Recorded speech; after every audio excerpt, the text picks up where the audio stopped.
Okay, alright. Update po tayo ngayon sa Kimpaw Ganap. Okay, guys. Ito na naman tayo, guys. Ang update natin tungkol sa Kimpaw Ganap kung saan po ay talagang nagsilabasan na yung ebidensya sa Kimpaw. Siguro naman kitang-kita nyo naman yung mga ebidensya, no? Kasi napapanood nyo naman po. Ito, guys, ha? On the spot po na nag-holding hands ang Kimpaw at mismo si Paolo Avellino ang humawak sa kamay ni Kim Chiu. Dito natin makikita, guys, na napapahiwatig na yung dalawa kahit hindi mo na sila tanungin. Of course, tuwang-tuwa na naman ang mga Kimpaw fanatics dyan kasi alam nila ang pagiging close ng Kimpaw ay iyan ang instrumento or iyan ang way para sa kanilang dahil ang daming mga tanong dito, guys, na hindi natin masasagot, pero sa mga gesture ng dalawa, guys, ay kitang-kita mo din yung katotohanan. Alam nyo ba, hindi naman gawain ni Paolo Avellino yan noon, di ba? Kahit naman siguro sino napapansin nyo na yung galawan ni Paolo Avellino is not, wala siyang holding hands, tingin-tingin lang siya and the other hand, yung gesture ni Paolo Avellino, it seems like mahihain siya, di ba? Pero as of now, guys, kitang-kita na ebidensya at kitang-kita mo rin hugahan siya gumalaw sa softmed sa ngayon. Tanong na mga karamihan dito, guys, sa ating na kung bakit kailangan pa ba itago nila yung kanilang nararamdaman? Hindi na po nila maitago, madam, kasi as usual naman, sa ngayong buwan na to ay kitang-kita naman natin kung paano gumalaw ang Kimpaw, yung body language nila, yung mga gesture nila, and how they can talk in the sweetest way. Yan na po yung mga sagot sa ating mga katanungan kung bakit, ano ba yung level up nilang dalawa. At ayon din dito sa ating legit na sources, ay si Paolo Avellino po ay umamin na dahil not I love you naman ito kay Kim Chiu sa lahat at narinig naman na makasama nila sa loob ng industriya at showbiz. Maraming namangha sa galawan ng Kimpaw sa ngayon at di daw nila in-expect na ganun na ka-vocal or ganun na ka-public yung ginagawa ni Paolo Avellino kay Kim Chiu. Ngunit ang saya-saya din ng mga fans dahil siyempre, sino ba naman magkakalang ganun na yung galawan nilang dalawa, diba? Kahit sino dito, guys. Lalong-lalo na yung mga senior citizen dyan, nagapang sa kanila, shoutout po sa mga seniors dyan na patuloy na umaarangkada sa panonood sa ating YouTube channel na sila lang po yung tumatangkilik sa ating YouTube channel. Maraming salamat po sa inyo dyan, mga seniors. Kayo po yung special sa atin dahil kayo din po yung nanonood sa aking YouTube channel. Ngayon, guys, super duper excited yung mga fans sa pag-amin ni Paolo Avellino. Kitang-kita natin sa galawan niya ngayon ay talagang sobrang na, guys. Pero proud kami kay Paolo Avellino at si Kim Chiu dahil kahit ano man yung mga passers na dumarating sa kanilang buhay ay hindi pa rin sila yung tao na bagais. Hindi sila yung tao na yung palaban tungkol sa kanilang mga galawan na sila pa rin yung napaka-humble at saka very professional sa kanilang mga galawan.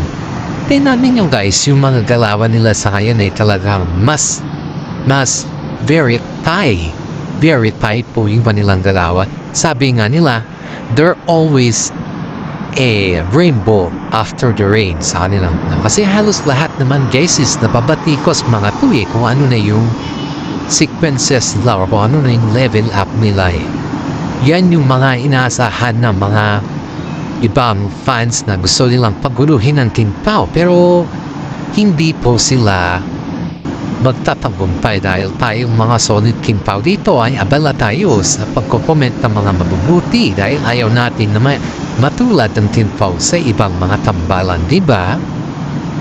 Aside from that, guys, is alam naman natin kung saan natin lugar yung ating mga sarili. Kaya nga po, pagdating sa mga comment section dito guys yung mga nagko-comment ng magaganda ay yun po ina-appreciate natin. Sobrang appreciate natin dahil sila po ay nagsasabi ng totoo at saka mga yun nagko-comment din ng mga pangit or negatibo ay bahala kayo sa buhay ninyo. Basta importante, hindi ko po kayo papatulan. At baka sabihin na naman ninyo na fake news to guys kasi ang dami nagsasabi na fake news daw sa mga title. Depende na lang po sa inyo kung paano nyo intindihin kung ano yung mga vlog natin guys. Hindi ko naman po kayo pinapersahan na panoorin ko. Ang dami nyung sinasabi na fake news tayo. Ang mahalaga sa akin ay nagbibigay po ako ng updates patungkol sa Kimpaw.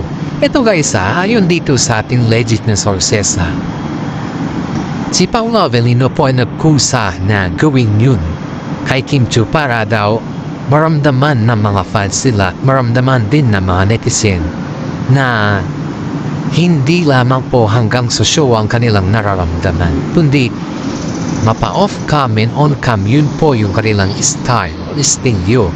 At dun din po nila pinabahagi or binabahagi na ang mga tanong natin na yan na po yung sagot sa kanilang galawan. Even though they don't admit it or even though sa mga plus lang tayo nakakakita ng sagot sa ating mga tanong, the real fact is yung mga gesture nila ay yan yung mga tanong, yan yung mga sagot sa ating mga tanong, diba? Sa mga pan dyan guys, sa mga alam pong fan fanatics na mga Kimpaw dyan ay maraming salamat dahil napaka-loyal natin sa Kimpaw. Sana ipagpatuloy po natin yan. At ito pa yung pinakamasaklap nito guys Sorry, medyo napan ako. Pinakamasaklap pa dito guys yung si Paolo Avellino ay nag-effort na kay Kim Chiu. Yung effort na nakikita mo talaga, yung ano na talaga yung meron sa kanila. Hindi lamang po holding hands, kundi talagang kitang-kita mo na lahat ng mga ebidensya dito sa kanilang pinapakita. At iyan po ay nagpapasalamat tayo sa Kimpaw dahil pinapakita na nila ang mga ebidensya kung anong meron na sila. At dito pa guys ito pa yung pinakamasarap dito yung si Paolo Avellino ay todo effort na pumupunta sa Aguan sa apartment ni Kim Chiu para bisitahin at kumustahin. At one time spotted siya doon para matulog. Aba, Pao, kakaiba na yan matulog talaga doon Ayon yan dito sa ating legit na sources guys kasi natanong daw niya mismo si Paolo Avellino kung saan siya pupunta, and then sabi daw niya magja-jogging daw sila ni Kim Chiu sa kinabukasan, and that is start hata ng very early morning, so kailangan niya matulog din sa apartment ni Kim Chiu para sa ganun na hindi siya malate doon sa kanyang pagjaggingan. At yan po ang kanilang kasing banding guys. Ang dami nang nahahakot na Kim Chiu at Paolo Avellino na kasama na magja-jogging. At dahil sa mga ganyan na kanilang taktika guys, dumarami na din yung mga kanilang mga fans at mga kaibigan sa showbiz. Kitang-kita naman natin lahat doon meron na sa kanila sa ngayon guys. At iyon ay pinagtataka ng mga iba kung bakit ngayon lang daw sila maglanpat ng ganyan na acting. As usual naman guys, hindi naman kailangan na everyday na magganon sila. Kasi nga, pag yun ay everyday naman na magganon sila, that is scripted already. Hindi yung pusa sila pa. Kung everyday scripted niya, pero iyan guys ay kita natin yung kanilang galawan talaga na pusa. Hindi scripted guys. Kaya sa ngayong guys ay ang hirap nating tindihin sa mga hindi nakakaintindi sa kanila. Yun ang pinakamahirap sa kanila. Pero sa ating kasi na fans tayo ng Kimpaw ay natutuwa tayo sa ating mga naririnig dahil kita mo naman lumalabas na talaga ang ebidensya patungkol sa kanila. Ito pa guys na-interview kagad si Kim Chiu nung not I love you si Paolo Avellino sa kanya. At ang sabi kay Kim Chiu is, anong dahilan daw na not I love you si Paolo sa kanya? And then ang sagot naman ni Kim Chiu is, not I love you siya dahil gusto niya ako sabay tawang gano'n. So ibig sabihin nung guys, kumpirmado na din ni Kim Chiu kung ano yung dahilan or kung ano na yung purpose ng I love you ni Paolo Avellino sa kanya, di ba? Kaya dito natin makikita talagang is na hindi lang sa movie sila gumagawa ng ganun kundi pati na rin sa off-cam. Kaya mga netizen dyan, mga kumakabog-kabog at ayaw ang Kim Pao ay hindi po kayo magtatapumpay. Eto na naman guys, spotted na naman ang Kim Pao sa aeroplano na kung saan ay talagang couple t-shirt, couple eyeglass, couple shoes at yun na nga, same color pa. Isa lamang ibig sabihin yan guys, ang daming napapapicture sa kanila nung nakita nila ang Kim Pao sa labas ng airport. Haba, ano yan Kim Pao? Lantaran na ba talaga? Wala na bang tago-tago niyan? O ngayon, ano masasabi ng mga nagtatanong na fake news tayo dito? Lumabas yung mga fake news dyan na nagko-comment sa akin para ipakita natin at labandera natin sa kanila kung ano sino yung nagsasabi ng totoo at hindi. Yan na yung ebidensya na tinatanong ninyo sa akin guys ha. Yan kasi ang hirap sa inyo eh. Pag yung kwan kayo, magsabi kayo ng fake news eh. Kita naman natin yung katotohanan, di ba? Sa mga nagsasabi dyan, labas na. Lumabas na kayo. Kasi ngayon na kayo magsalita at sabihin sa akin na fake news ako sa ating mga na-update sa inyo guys. Kaya, you know guys ha, sa airport pa lang sa kanila ay spotted na kitang-kita mo yung mga galawan nila dito. Ang daming nagpapapicture. Alam kong mga loyalista ng mga Kim Pao yung nagpapapicture sa kanila eh. Dahil halos lahat naman ang nagpapapicture dito is talagang paborito ang Kim Pao ones. Lahat guys. Kaya mas werteng mga nakakuha ng picture sa Kim Pao dahil may mga souvenir na naman sila. Uy, grabe. Sana all. Sana ganon din tayo. Sana malapit lang ang Kim Pao sa atin. Haba, ang daming mga netizen nakikipila si Kim Pao sa ngayon dahil grabe, ang lakas ng chemistry nila guys.